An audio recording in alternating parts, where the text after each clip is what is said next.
Nous partons tout de suite en Ukraine, dans la deuxième plus grande ville, Kharkiv, qui est au nord du pays. Regardez ce panache de fumée. C'est un hypermarché qui vient tout juste d'être touché.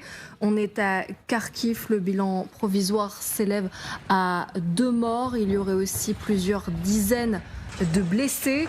C'est donc un hypermarché qui a été touché vraisemblablement par une frappe russe. C'est en tout cas ce que déclare le président ukrainien Volodymyr Zelensky, qui affirme il y a seulement quelques instants que plus de 200 personnes pourraient avoir été à l'intérieur de l'hypermarché, un hypermarché de produits de construction. Donc on attend encore de savoir si des personnes sont bloquées à l'intérieur et si le bilan que l'on vous a annoncé va s'alourdir. On le rappelle, 2 morts pour le moment. On est en direct de Kharkiv avec Cyril Amourski. Bonjour Cyril, merci d'être avec nous.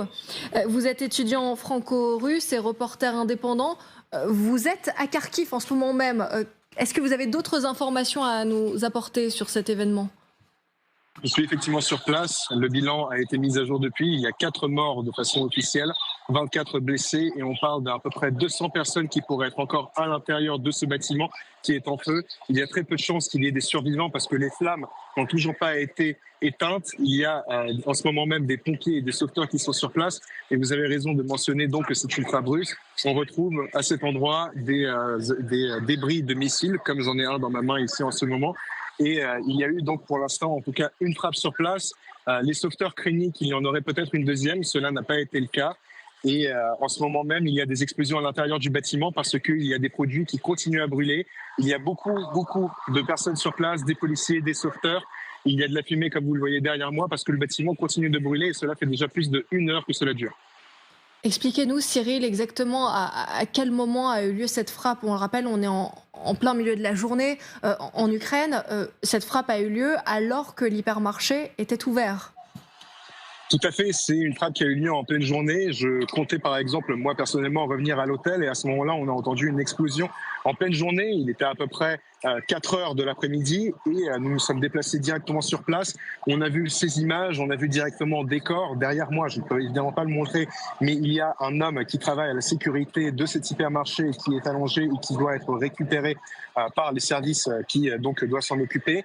Et ce qu'on entend en termes de critiques de la part de certaines personnes qui sont sur place ou de certains résidents de Kharkiv, c'est qu'il y a déjà une explosion. En fait, nous sommes dans un secteur industriel où derrière moi, il y a d'autres supermarchés qui ont déjà été impactés depuis le début de l'invasion en 2022. Il s'agit donc d'une deuxième frappe dans ce type de secteur.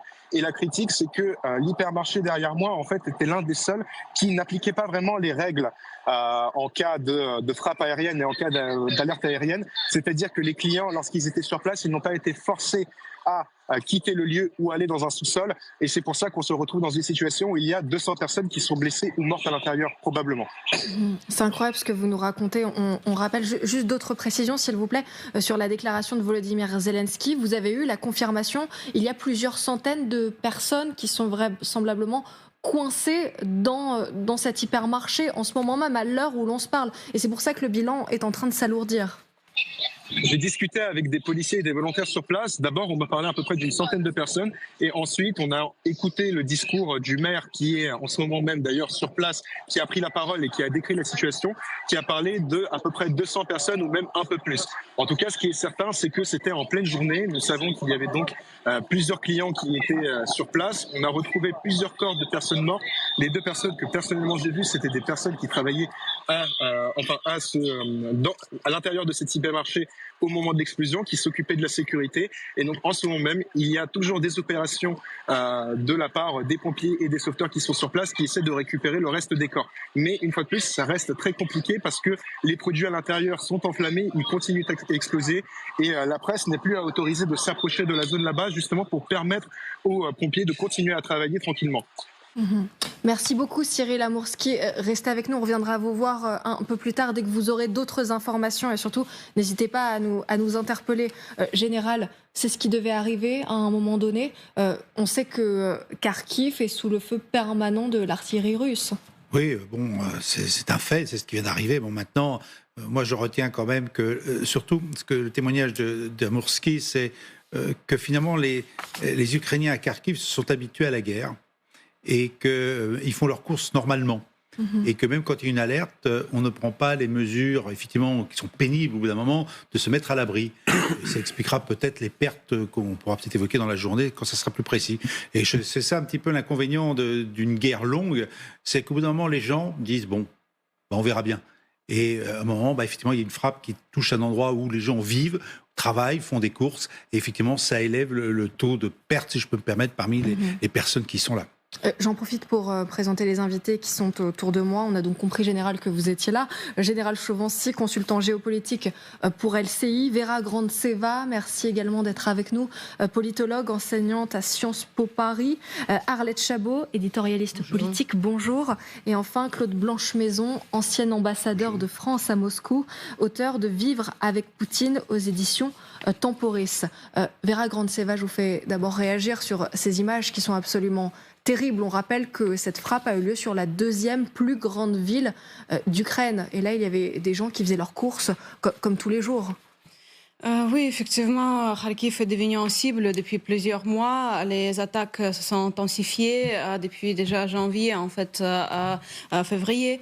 Mais depuis l'offensive que l'armée russe a commencé le 10 mai, il y avait encore plus quand même de la pression dans cette région. Surtout, le but de Kremlin, c'était de viser les sites stratégiques militaires, parce on se rappelle toujours que Kharkiv, c'est un centre militaire industriel. Aussi, il y a beaucoup des usines qui produisent et qui, en fait, maintiennent beaucoup l'effort de la guerre en Ukraine, mais pas que ça. En fait, hier ou avant-hier, il y avait une imprimerie qui a été visée et qui, en fait, assumait 30% de tout ce qui a été imprimé en Ukraine.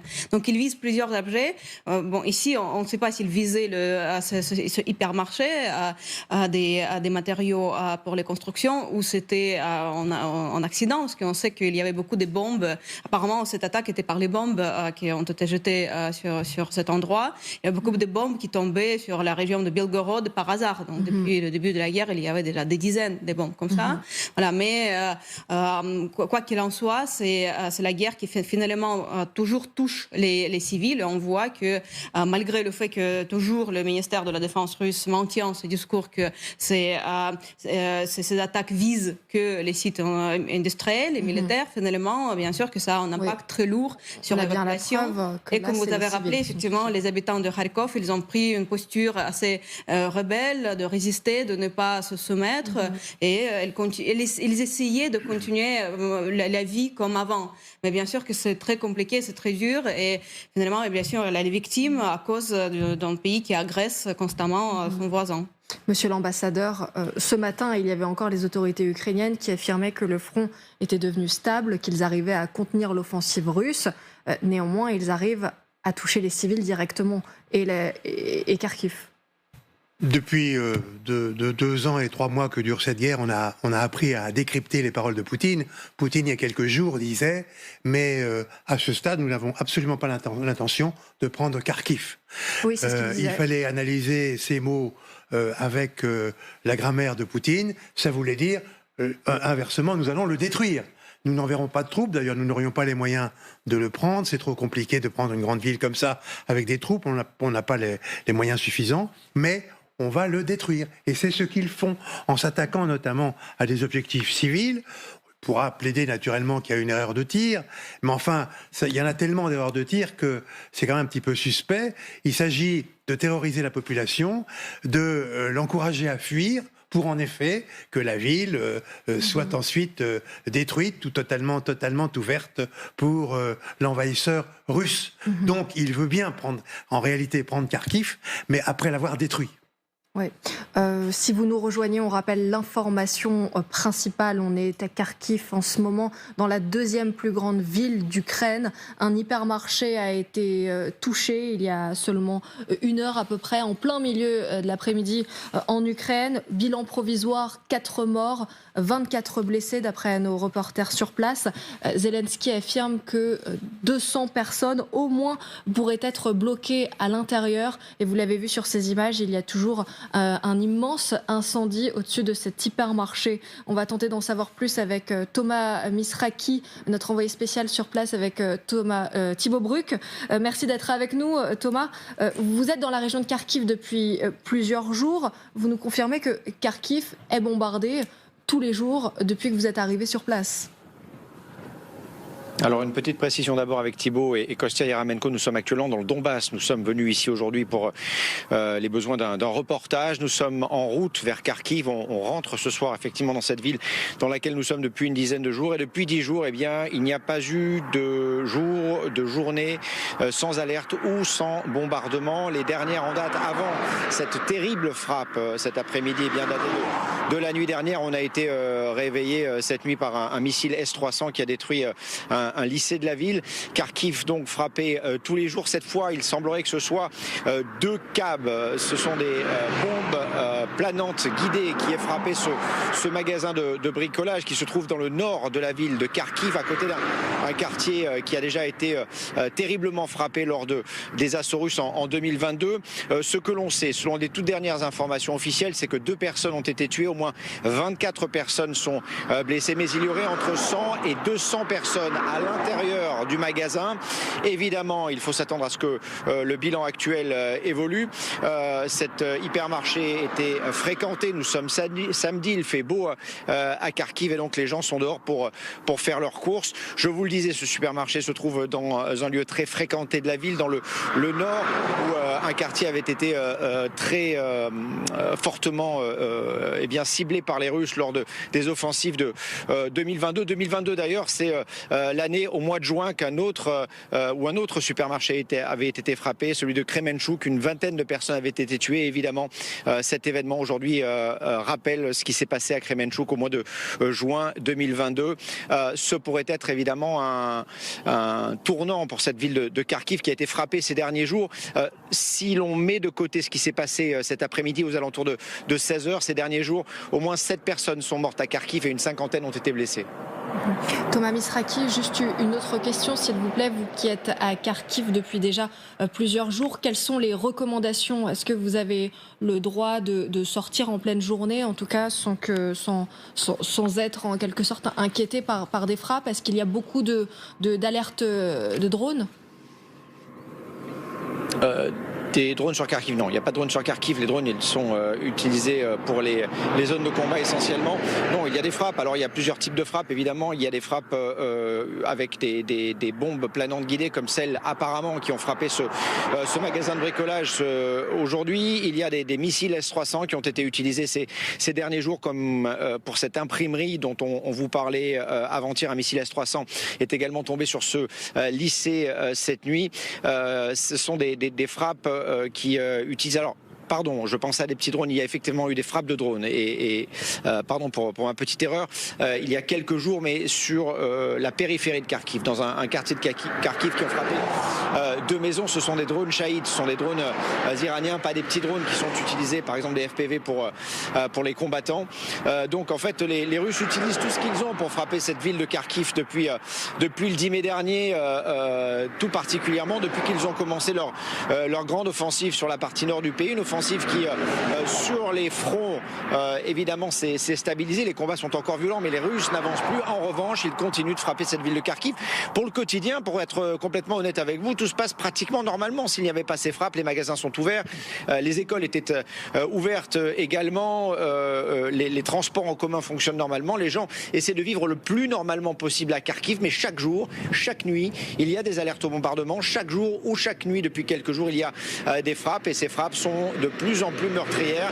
C'est ce qu'il faut redouter, évidemment, après ces 2 bombes qui ont pulvérisé en partie ce centre commercial et ce magasin de bricolage.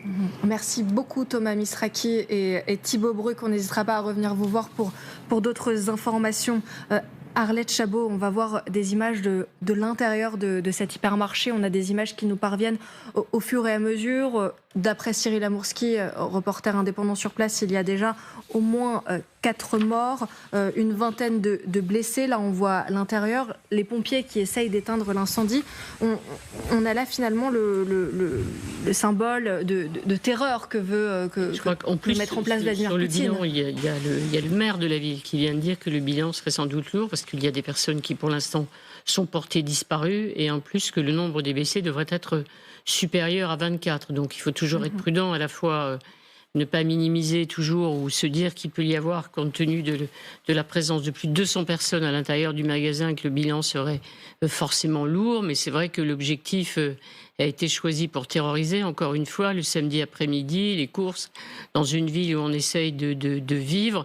Donc quand on voit les images là, on peut imaginer que ce que dit le maire, qui est beaucoup plus pessimiste visiblement que le gouverneur de la région, a l'air de penser qu'effectivement le bilan pourrait beaucoup s'alourdir. Et les propos de Zelensky, du président tout à l'heure, consistent à dire, bien entendu, condamner cette horreur, puisque ce sont des civils qui sont visés, même si la Russie pourra toujours dire que c'est une erreur et qu'il pensait que c'était un bâtiment militaire. Mais en tout cas, Zelensky dit à nouveau que ça montre encore une fois la faiblesse de l'armement, l'impossibilité pour l'Ukraine aujourd'hui de s'attaquer aux missiles, parce qu'il n'y a pas les armes, effectivement, que l'on sait, pour s'opposer et intercepter les missiles, et qu'il faut que, à nouveau, l'Occident livre très vite ses armes qui permettrait d'éviter ce type d'attaque. Donc on voit bien que ça sera aussi effectivement la possibilité, mais il suffit de regarder ces images pour dire qu'effectivement